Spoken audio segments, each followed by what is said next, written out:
તો જય માતાજી મિત્રો, આજે આપણે આવી ગયા છીએ ખેતરે આંટો મારવા માટે, કેમ કે આપણે ખેતરે જીરું આવ્યું છે. જીરું આવીને 10-12 દિવસ જેવો થયો છે, એટલે મેં કીધું ચાલો ખેતરે આંટો પણ મારતા આવીએ ને જીરું પણ જોતા આવીએ અને બ્લોગ પણ બનાવતા આવીએ. તો જોઈ શકો છો ગાઈસ, આ બાજુ છે ચણા અને જુઓ વ્યૂ છે ને બાકી ખેતરનો. આ બાજુ સૂરજ પણ છે,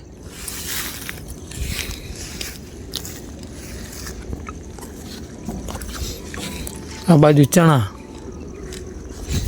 ને ગાઈસ આ બાજુ છે પવન ચક્કી. તમે જોઈ શકો છો. કોને કોને પવન ચક્કી જોઈ છે કોમેન્ટ કરજો વિડીયોમાં. તો ચલો આપણે જીરું જોઈ લઈએ કેવું નીકળ્યું છે. નેંદ પણ ડેલી પણ એવી નીકળી ગઈ છે.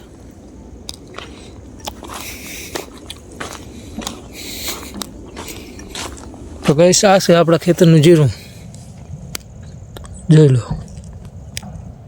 છે ને. બાકી 2-3 દાડામાં નેદવાનું પણ ચાલુ કરી નાખવાનું છે આ ખેતરમાં. તો કાયમ ખેતરી આપણે આંટો મારતા જશું. જોઈ શકો છો, પેલો શેઠો દેખાય ને ત્યાં સુધી છે આપણું ખેતર. આ લીમડો ચારી બાજુ.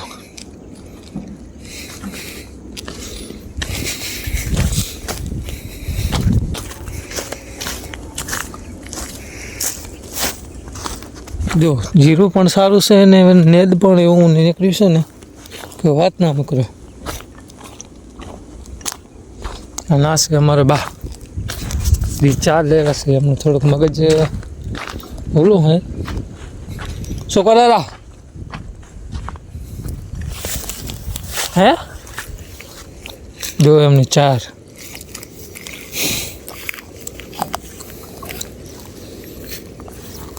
લઈ રહ્યા સર. તો ચાર આયા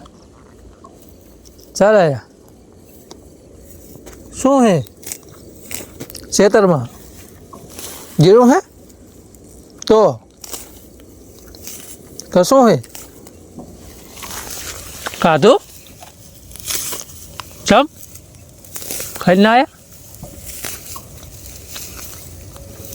ખેતર કનું ખેતર કનું હે? આપણું એમ. હવે કન્યા જવાનું ચમ તમને જવાનું કરે. જો ગાઈસ આ છે ચણા, આપણે નહીં. તો ચલો આપણે આંટો બાટો મારી દઈએ ખેતરમાં. ખેતરે આંટો મારીને હવે જવાનું છે ઘરે. જોઈ શકો છો પેલી બાજુ સૂરજ પણ હાથમાં ગયો છે, જોઈ શકો છો લોકેશન કેવું છે. તો તમે વિડીયોને લાઈક ને ચેનલને સબસ્ક્રાઈબ કરવાનું ભૂલતા નહીં મિત્રો.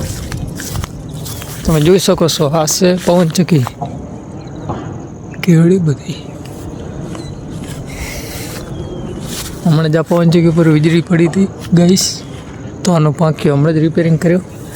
જોઈ શકો છો આ બાજુ કપડાં પણ બાંધેલા છે, કેમ કે આ બાજુ ભૂંડડા વધારે આવે, ભૂંડડા આવે એના માટે કપડાં બાંધે છે. આ બાજુ પણ પટ્ટા બાંધેલા પડ્યા છે, તમે જોઈ શકો છો. આમાં જીરું આવ્યું હોય અને આપણે હવે જઈ રહ્યા છીએ ઘરે.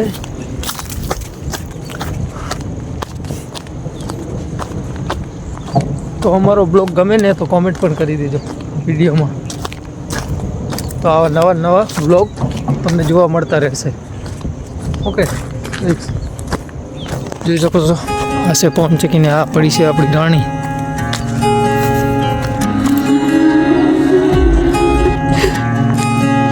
આ પવન ચક્કી કોને કોને જોઈ છે? તું હે પહેલી આદત મેરી ઓર આખરી તું હી હૈ. આ છે